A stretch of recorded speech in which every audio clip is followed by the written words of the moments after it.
We want to find the integral of 1 over x squared minus 16 to the 3 over 2 dx.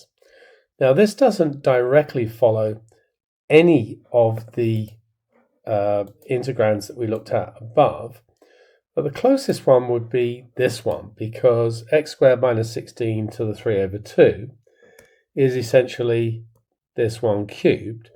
So I'm going to try x is equal to a sec theta. In this case, since that is x squared minus 16, I'm going to try x is equal to 4 sec theta. And let's see where we go with that. This is quite a difficult and long example, by the way. So x is equal to 4 sec theta. Dx d theta is then 4 sec theta tan theta. And it really helps to remember those differentials rather than having to look them up. So dx, so replacing the dx here, is going to be 4 sec theta tan theta d theta.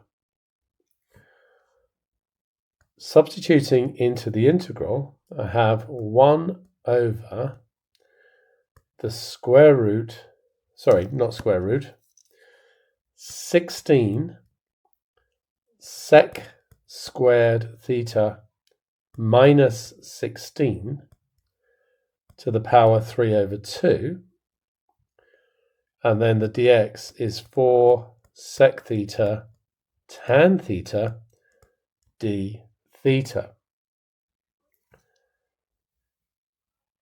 So we know that tan squared theta plus 1 is sec squared theta, and that means that sec squared theta take away 1 is tan squared theta, and we can now use that to rewrite the integral as 1 over 16 tan squared theta to the 3 over 2, 4 sec theta tan theta d theta. Let's just get rid of that because I'm going to need that space over there, I think. And then we get, so we're going to square root that and then cube it. So that's going to be 1 over 64 tan cubed theta, 4 sec theta tan theta d theta. Now we can do some tidying. So 4 divided by 64 is 1 on 16. And then we can cancel 1 of the tan thetas here and here. And so we will end up with sec theta over tan squared theta d theta. And so that is 1 over 16. And there are various ways you could deal with this one. I'm going to think about the fact that sec theta is 1 over cos theta. And tan is sine over cos. So tan squared will be sine squared over cos squared. And because the tan squared is on the bottom, that is going to be cos squared theta over sine squared theta d theta. Another way of thinking of that tan squared theta on the bottom here. So the tan squared on the bottom here is that it's a cot squared on the top. And that might explain that a bit better.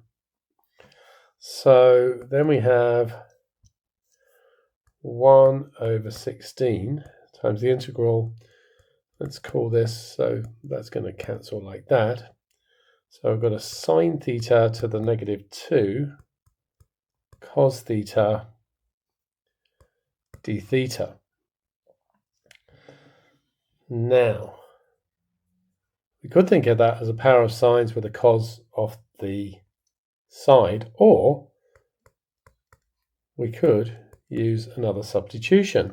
U is equal to sine theta. And then du d theta is cos theta. And so du is equal to cos theta d theta, which will enable us to replace here. So we've got 1 over 16 times the integral of u to the negative 2 du, which is 1 over 16 u to the negative 1 over negative 1 plus a constant. So that's negative 1 over 16u plus a constant, which is negative 1 over 16 sine theta plus a constant. Okay. That is, I'm going to bring the constant to the front. C take away 1 over 16. Now we know that cos squared theta plus sine squared theta is 1. That means that sine squared theta is 1 minus cos squared theta. And so we can write sine theta as the square root of 1 minus cos squared theta.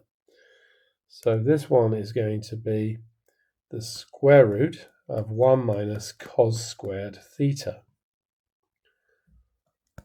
Now, we have that x was 4 sec theta. That means, rearranging that cos theta would be equal to 4 over x. So this is c take away 1 over 16 times the square root of 1 minus 16 over x squared. So that's c take away 1 over 16 times the square root of x squared minus 16 over x squared. And we could take that square root, and because it's on the bottom, dividing by a fraction, it would flip up to the top, and we would have x over 16 root x squared minus 16. So, pretty intricate example. We could have got away without this substitution down here because we've got a power of sine with a single cos, but a lot of the rest of it really had to be done.